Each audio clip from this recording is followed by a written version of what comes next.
semua, kembali lagi bersama kami kelompok 8 di mata kuliah pengolahan citra digital. Kali ini kami menjelaskan praktikum yang ke-14. Kami dari kelompok 8 yang beranggotakan Askia Nur Nasution dengan NIM 4223250024 dan Ardila Syafitri Lubis dengan NIM 4223550011. Dari praktikum 4 itu merupakan praktikum dengan materi klasifikasi citra dengan kami menggunakan algoritma decision tree. Materi yang pertama image classification dan image recognition. Image classification adalah proses mengidentifikasi atau mengenali objek dalam citra digital. Contohnya, sistem mengklasifikasikan gambar sebagai kucing, anjing, atau mobil. Oke, selanjutnya image recognition adalah pembagian dari image classification, di mana selain mengenal label, sistem juga dapat mendeteksi posisi objek pada citra. Ini merupakan tahap lebih lanjut dan pengolahan citra yang seringkali diterapkan dalam aplikasi seperti prediksi wajah atau objek. Lalu selanjutnya ada algoritma decision tree. Decision tree adalah algoritma pembelajaran mesin berbasis supervised learning yang digunakan untuk klasifikasi dan regresi.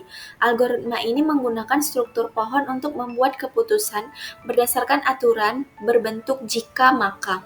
Setiap node dalam pohon mewakili fitur cabang, mewakili aturan keputusan, dan daun atau leaf mewakili hasil atau kelas. Yang ketiga, visualisasi proses decision tree. Misalnya, untuk klasifikasi citra dengan dua fitur seperti intensitas warna dan tekstur. Pohon tersebut dapat membagi data berdasarkan nilai ambang untuk setiap fitur. Setiap node dalam pohon mewakili pembagian data berdasarkan fitur tertentu dengan hasil akhir pada daun yang menunjukkan kelas prediksi. Yang keempat, keunggulan dari decision tree, yaitu yang pertama mudah dipahami. Struktur pohon mudah direpresentasikan dan divisualisasikan. Yang kedua, tidak memerlukan normalisasi data. Algoritma ini bekerja dengan baik dengan data numerik maupun kategori tanpa perlu normalisasi atau skala. Yang ketiga, fleksibilitas. Cocok untuk data dengan hubungan nonlinear antara fitur dan label. Yang kelima ada Local Binary Pattern atau LBP dalam klasifikasi citra. Local Binary Pattern adalah teknik ekstraksi fitur yang digunakan untuk mendeskripsikan tekstur dalam citra. LBP juga menghitung pola biner berdasarkan perbandingan nilai piksel dengan nilai piksel tetangga di sekitar titik pusat. Pola ini menghasilkan informasi tekstur yang digunakan untuk klasifikasi citra. LBP sering digunakan dalam aplikasi seperti pengenalan wajah atau klasifikasi objek berbasis tekstur. Assalamualaikum warahmatullahi wabarakatuh. Di sini kami akan mengimplementasikan hasil praktikum ke-12. Yang pertama itu kita bisa mengimport beberapa library yang dibutuhkan.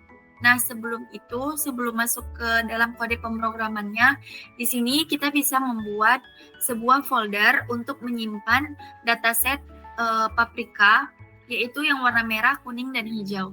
Di sini ada 3 kelas, yaitu kelas pertama. Kelas pertama itu maksudnya adalah Paprika merah.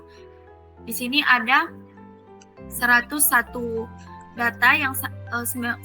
data Paprika merah yang sudah saya masukkan. Setelah itu yang kelas 2 artinya Paprika kuning. Di sini juga ada 100 data yang sudah saya masukkan, dan di kelas 3 yaitu Paprika hijau. Di sini juga sama 100 data dimasukkan.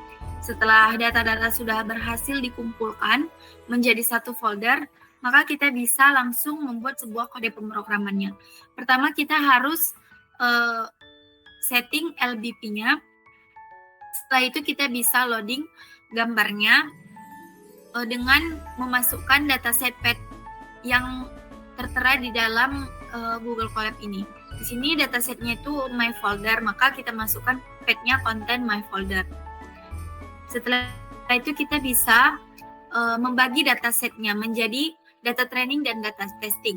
Di sini saya membagi data training dan data testingnya menjadi 80% data training dan 20% data testing. Setelah itu kita bisa masukkan kode pemrograman. Lalu kita bisa setelah data testing sudah kita data training dan data testing sudah kita masukkan, kita bisa menginisiasi metode decision tree. Karena di sini kami menggunakan algoritma decision tree. Setelah itu kita bisa menguji, melatih algoritma decision tree-nya. Selanjutnya akan dilanjutkan oleh teman saya. Baik, selanjutnya kita prediksi dulu database-nya, kemudian kita evaluasi performance-nya dengan kode seperti di bawah ini, kemudian kita visualisasikan. Untuk akurasinya, hasilnya itu 91,23%, di mana akurasi ini merupakan efektif untuk mengklasifikasikan warna pada paprika. Untuk laporan klasifikasinya ada 4. Yang pertama, precision, recall, dan F1 score support. Ini merupakan tabel hasil dari klasifikasinya. Untuk prediksi pertama, true 1 itu merupakan warna merah, dan untuk prediksi 3 true 3 merupakan warna hijau, dan untuk prediksi 3 true 2 itu merupakan paprika warna kuning. Ini kan masih bentuk grand scale, kemudian kita visualisasikan untuk mengubahnya ke bentuk RGB.